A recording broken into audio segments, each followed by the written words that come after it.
আমি আমার অন্যান্য ভাইদেরকে বলবো, রাজনৈতিক দল যারা রয়েছেন, আসেন আমরা ক্ষমতা প্রেমিক না হয়ে আমরা দেশ প্রেমিক হই।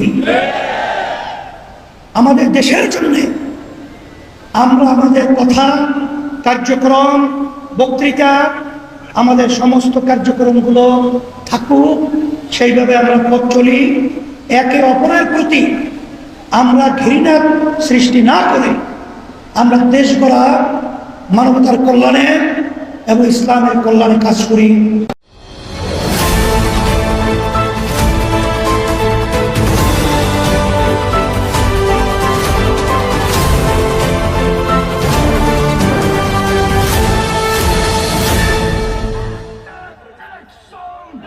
ইসলামী আন্দোলন বাংলাদেশের সহযোগী সংগঠন ইসলামী যুব আন্দোলন নবম প্রতিষ্ঠা বার্ষিকী সম্মেলনের সভাপতি, মঞ্চে কেন্দ্রীয় ইসলামী আন্দোলন সহ বিভিন্ন সহযোগী সংগঠনের নেতৃবৃন্দ, সামনে যারা উপস্থিত রয়েছে, ইসলাম, দেশ এবং মানবতার কল্যাণের জন্য যারা আমাদের আশা আকাঙ্ক্ষা, আমার প্রিয় যুবকরা, ইসলামী যুব আন্দোলন প্রতিষ্ঠিত হয়েছে 9 বছর চলছে। যখন ইসলামী যুব আন্দোলনের কথা আলোচনা হয়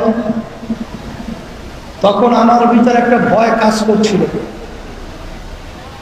যে যুবকদের রক্ত গরম, ওদেরকে সর্বক্ষেত্রে নিয়ন্ত্রণ রাখা যাবে কিনা। সবাই যেহেতু পরামর্শ ভিত্তিক যখন সিদ্ধান্ত হলো, তখন যুব আন্দোলন আলহামদুলিল্লাহ আমরা কেন্দ্রীয়ভাবে ঘোষণা করেছি। আজকে আমরা গর্ব সহকারে বলতে পারি, ইসলামী যুব আন্দোলন আজকে 9 বছর তাদের প্রতিষ্ঠা থেকে শুরু করে তাদের কার্যক্রম চলছে। কিন্তু আল্লাহর রহমতে, আপনাদের দোয়া, ইসলামী যুব আন্দোলনের একটা ছেলে দায়িত্বশীল কর্মী সহ তাদের গায়ে কোনো কালির ছাপ আল্লাহর ফজলে লাগাতে পারে নাই। এই জন্য আমরা গর্বিত তোমাদেরকে নিয়ে। আল্লাহ রাসূল সাল্লাল্লাহু আলাইহি ওয়াসাল্লাম তোমাদের ব্যাপারে দোয়া করেছেন। যুবকেরা তখন আল্লাহর হাবিবের সহযোগিতায় ছিল, ইসলামের সহযোগিতায় ছিল। দেশ মানবতা কল্যাণ বাস্তবায়নের তারা সহযোগিতায় কাজ করেছে। তার বাস্তব নমুনা হলো তোমরা। আর আমরা যখন পাশে দেখি অন্যান্য রাজনৈতিক দলের যুব সংগঠন, তাদের কথাগুলো তাম দুনিয়ার ইতিহাস বিরল হয়ে থাকবে। ইসলামী আন্দোলন বাংলাদেশের আমির পিশাব চরমনাইকে যেখানে পাবে সেখানে তাকে সাইজ করবার, মেরে ফেলা হুমকি দেওয়া হয়। তাহলে তোমাদের মাধ্যমে জাতি ভালো কি আশা করতে পারে? এখনই তো তোমরা সন্ত্রাসী কায়দায় বক্তব্য রাখছ, এই সব যুব আন্দোলনের সংগঠনের ছাত্রদের আমরা বলতে চাই, তোমরা দেখেছ আজকে বাংলাদেশের রাজনীতি করা অত্যন্ত একটা কঠিন, কেমন একটা অবস্থান তৈরি হয়ে গেছে। আগে আমরা শুনতাম যে যখন নাকি কেস হতো, বাদী এবং আসামি তারা একত্রে নৌকা যোগে আদালতে যেত। তাদের ভিতরে একটা সৌহার্দ্যতা ছিল, তাদের ভিতরে একটা ভ্রাতৃত্ব ছিল, তাদের ভিতরে একটা আন্তরিকতা ছিল। কিন্তু বর্তমানে বাংলাদেশে কি রাজনীতি চলছে? যেই রাজনীতির ইতিহাস আপনারা দেখেছেন, যে পিশাব চরমনাইয়ের ব্যাপারে বলে, কি বলে? পিশাব চরমনাই মিথ্যা বলে, নেশা খায়, তার নাম হলো পীর সাহেব চরমনাই। নাউযুবিল্লাহ, ধিক্কার জানাই। নেশা কাকে বলে না বুঝতে হবে। নেশা বলা হয় যারা সেবনের মাধ্যমে তার স্বাভাবিক অবস্থান থাকে না, তার ব্রেন বিকৃত ঘটায়। নেশাকর বিশ্বাস চলবে না, নাই তোদের বক্তব্যই প্রমাণ করেছ নেশা করতো না, বিশ্বাস করবে না।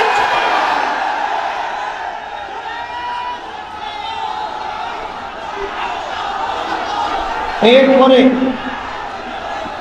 আপনারা দেখেছেন, নালে কোন সুস্থ মানুষ তারা কি এই ধরনের বক্তব্য দিতে পারে? পারে? আরে বোঝা গেল ওদের মাথা বিকৃতি ঘটে গেছে। তাইলে প্রমাণিত হয়ে গেল যে তোরাই হলো প্রকৃত নেশাখোর। এরপরে বক্তব্য রাখা হয় আমরা নাকি খয়রাত চাই, খয়রাত খাই। আমরা ছোটবেলায় শুনছিলাম যাদের আর্থিক সচ্ছলতা নাই তারা মানুষের কাছে পয়সা চায়, টাকা চায়, কিন্তু আল্লাহর রহমতে আপনাদের দোয়ায় বিশ্বাস চরমনাই ইসলামী আন্দোলন বাংলাদেশের আমি বর্তমানে দায়িত্ব পালন করছি। শুধু আমি নয়, আমার বাবা, আমার দাদা, আমার দাদার দাদা, তারাও কিন্তু আলহামদুলিল্লাহ অর্থনৈতিকভাবে আল্লাহ অনেক সচ্ছল রেখেছে।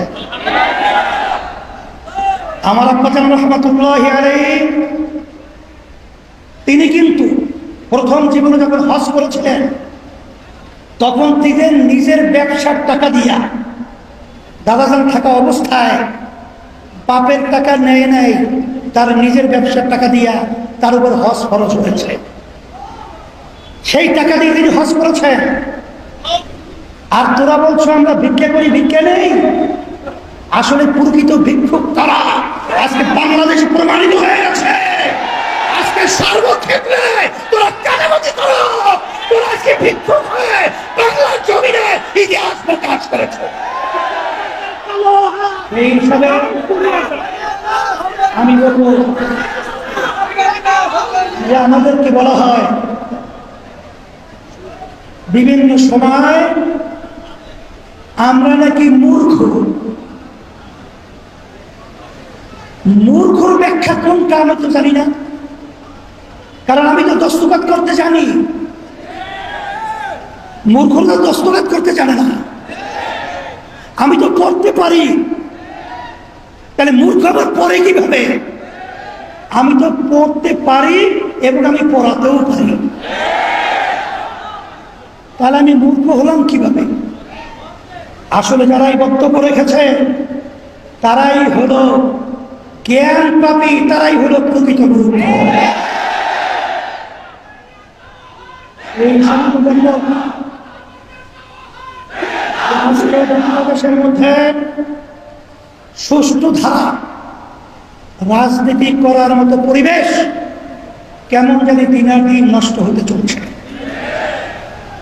কিন্তু আমাদের দুঃখ হয়, এই দেশটা আমার, এই দেশটা আমি জন্মগ্রহণ করেছি, এই দেশের মহাব্বত এটা ইমানের একটা অংশ।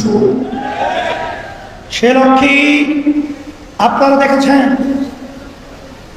জুলাই 5ই আগস্ট ইসলামী আন্দোলন বাংলাদেশ, আমরা কিন্তু একমাত্র ইসলামের এই ব্যানার নিয়ে সর্বপ্রথম ন্যায়ের পক্ষে অন্যায় প্রতিবাদে আমরা এই বাইতুল মুকাররমের উত্তর গেটে প্রথম সমাবেশ মিটিং মিছিল করেছিলাম।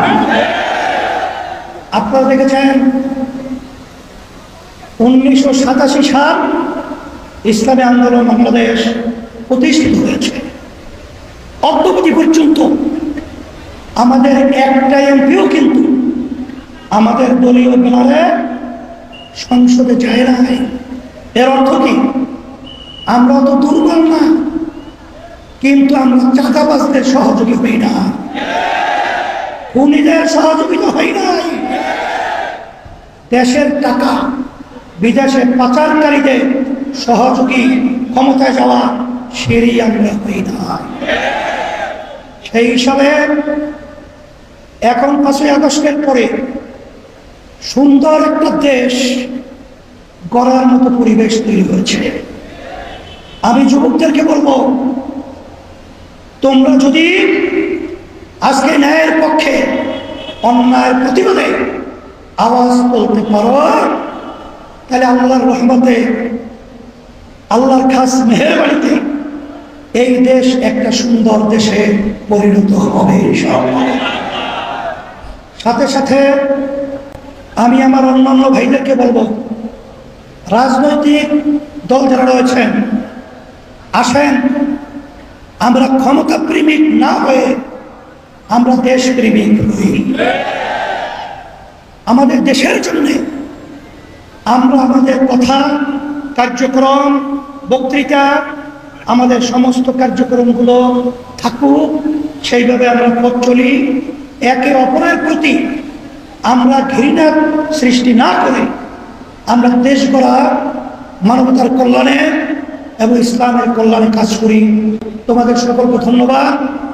আমি দোয়া করি, দোয়া চাই, আল্লাহ আমাদের সবাইকে যেন ইসলাম দেশ, মানবতার কল্যাণে কাজ করার তৌফিক দান করেন। আর বিশেষ করে আমি প্রশাসক ভাইদেরকে বলবো, আপনারা নিরপেক্ষ থাকবেন। অমুকটা বড়, অমুকে ক্ষমতায় যাবে, এই চিন্তা আপনারা করবেন না। আপনারা সকলের ব্যাপারে আপনারা নিরপেক্ষ ভূমিকা পালন করবেন। আর অন্তর্বর্তীকালীন সরকারকে আমি বলবো, আপনারা level playing field, level playing field তৈরির জন্য যা যা করা দরকার সেইভাবে দায়িত্ব পালন করবেন। আল্লাহ আমাদের বাংলাদেশের জনগণ আপনাদের সাথে থাকবে, আছে। আর বিশেষ করে মাইলস্টোনে যে দুর্ঘটনার মাধ্যমে যে বাচ্চারা দুনিয়া থেকে বিদায় হয়ে গেছে, আল্লাহ তাদেরকে সম্মানের স্থান দান করুন এবং গার্জিয়ান এবং অভিভাবকদেরকে আল্লাহ সাবর জামিল এখতিয়ার করার তৌফিক দান করুন। আল্লাহুম্মা